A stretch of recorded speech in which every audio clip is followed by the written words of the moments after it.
Assalamualaikum warahmatullahi wabarakatuh. Bagaimana kabar anak-anakku semua?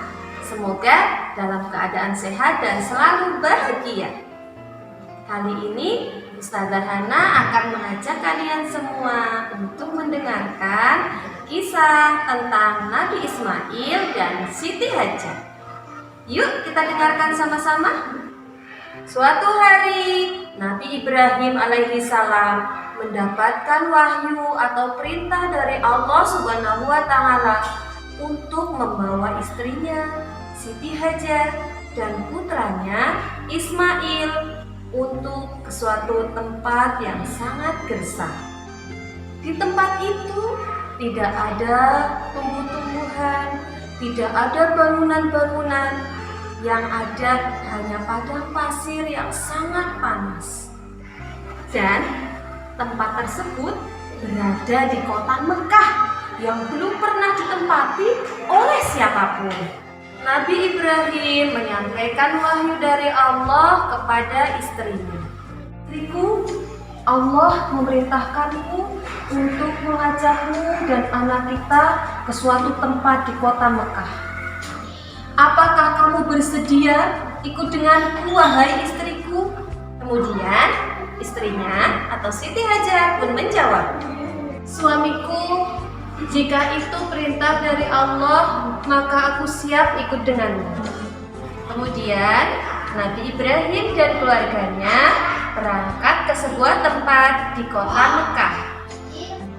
Sampai di tempat tersebut, dengan berat hati Nabi Ibrahim meminta izin kepada istri dan anaknya untuk meninggalkan mereka dan kembali berdakwah. Kemudian Nabi Ibrahim berdoa kepada Allah,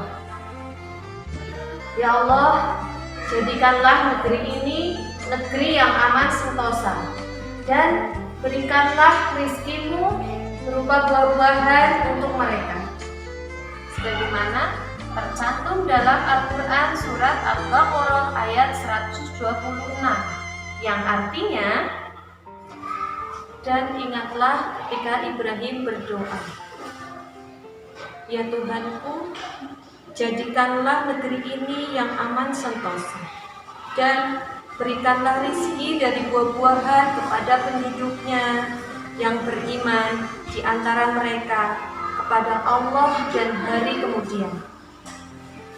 Dan Allah berfirman, dan kepada orang-orang yang kafir pun Allah beri kesenangan sementara. Kemudian aku paksa ia menjalani siksa neraka, dan itulah seburuk-buruk tempat kembali. Hari berganti hari, persediaan makanan semakin menipis.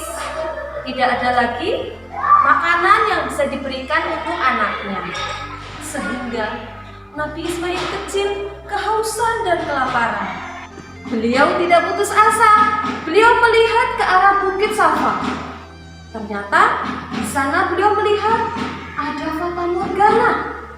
Lalu Siti Hajar pun berlari ke arah bukit itu, berlari kecil sambil berdoa kepada Allah dan memohon ampun. Dan ternyata di bukit itu Siti Hajar tidak mendapati apapun. Kemudian Bunda Hajar melihat ke arah Bukit Marwah. Di sana beliau melihat seakan-akan ada fata morgana. Siti Hajar berlari lagi. Itu dilakukan sebanyak 7 kali oleh Bunda Hajar. Dan yang terakhir kalinya Siti Hajar tidak lagi mendengar suara tangisan Ismail kecil. Kemudian Siti Hajar mendekati Ismail dan melihat ada air yang memancar dari bawah kaki Ismail kecil. Lalu Siti Hajar mengambil air tersebut dengan tangannya dan berkata, Zami, Zani, Zami. Kemudian Siti Hajar meminumnya bersama Ismail. Dan mereka pun tak lagi kehausan. Beberapa hari kemudian Ada serombongan kafilah dagang yang melintas di gurun dan mereka melihat ada sekumpulan burung-burung yang terbang di atas. Rombongan tersebut mengira pasti di sana ada air. Kemudian mereka berjalan mendatangi tempat tersebut. Dan ternyata benar, di sana ada mata air. Kemudian kafilah tersebut meminta izin kepada Siti Hajar untuk meminta air dan bermukim di sana.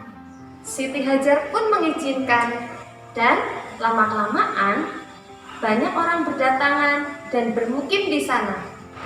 Anak-anak tahu air Zam-Zam itu tidak akan pernah kering sampai hari kiamat.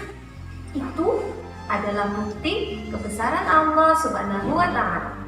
Nah, anak-anakku, kali ini Ustazah mau mengajak kalian untuk bernyanyi tentang air Zam-Zam.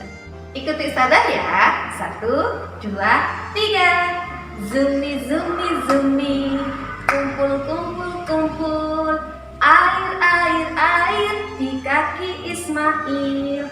Zumi, zumi, zumi, kumpul, kumpul, kumpul, air, air, air di kaki Ismail. Ayahnya Ibrahim, Siti Hajar ibunya, berlari antara Safa ke Marwah. Ayahnya Ibrahim, Siti Hajar ibunya, berlari antara Safa ke Marwah. Sekian dari Ustazah. Tunggu kisah selanjutnya ya. Wassalamualaikum warahmatullahi wabarakatuh.